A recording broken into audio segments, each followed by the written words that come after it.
Got this really interesting question from Patty.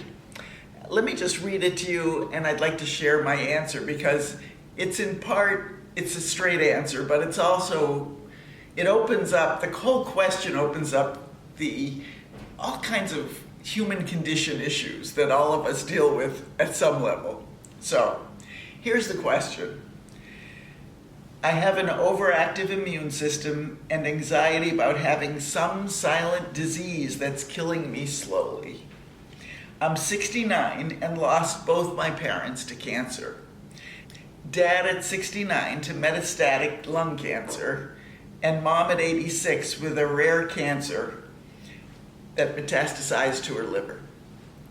I do have diagnosed IBS, that's irritable bowel syndrome, which is a syndrome that causes heightened pain in the digestive tract, including the intestines. These flare-ups exacerbate my fear. What guided meditation do you recommend? I'm listening to the CD for stress. Okay, so Patty, first of all, sorry you're having this challenging time and feeling scared a lot.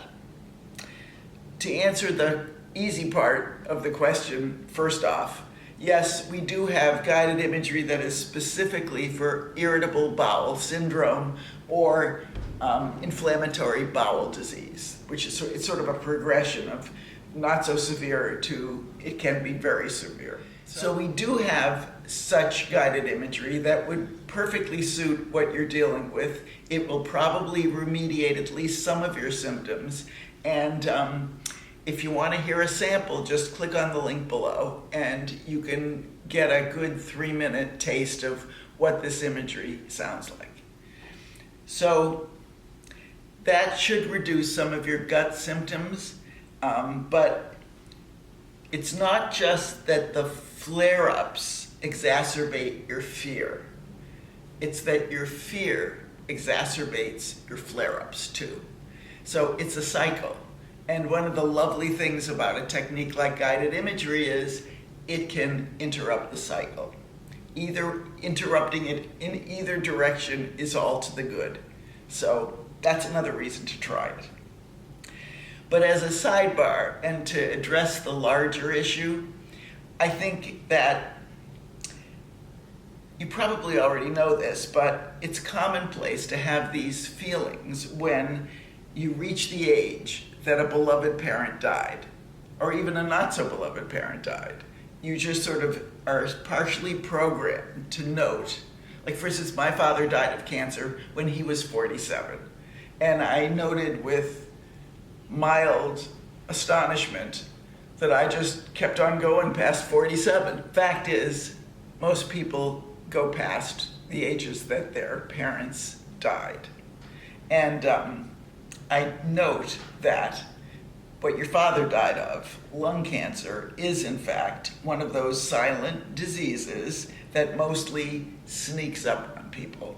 And it's a distressing thought that your father got snuck up on in this way by this heartbreaking illness.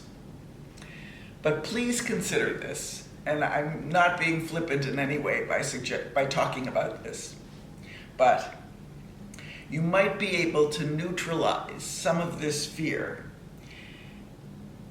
by considering this thought that life itself is sneaking up on us and killing us slowly.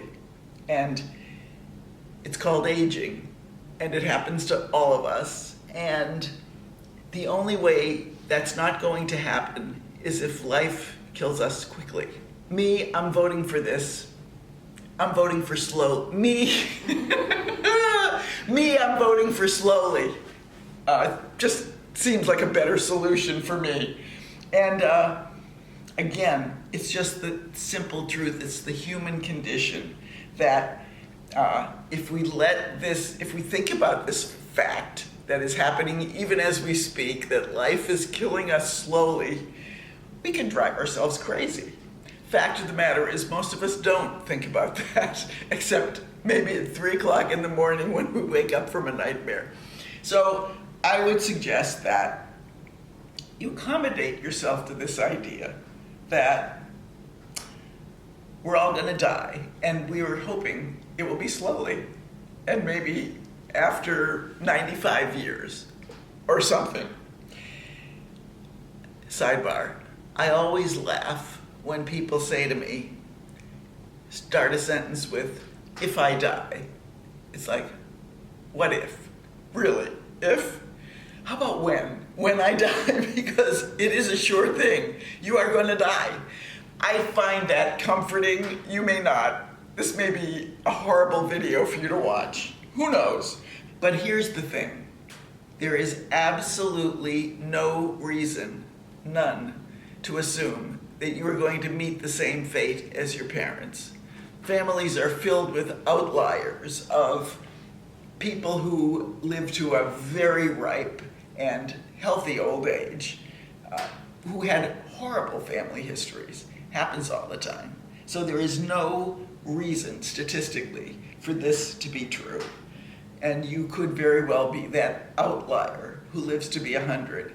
And my suggestion to you, and I mean this with my whole heart, just suck all the joy, adventure, love, laughter, and fun out of your life. And I wish you much of that for lots of years. So here's what I think. Just take good care of yourself. Don't wreck your gut worrying about the fact that life is killing you slowly. Killing you slowly is the better of the two alternatives. And just hope that it does kill you slowly. And I also hope that you can use that understanding to have a very good time living your life, sucking all the joy and laughter and love and adventure and creativity and graciousness and gratefulness you can out of it, because it's the way to go. And that's my wish for you for 2020. Take care. Oh, and don't forget, anybody, leave your comments below. I hope I didn't freak anybody out with this concept of life is killing us slowly, but I kind of like it. Anyway, talk to me. Thank you.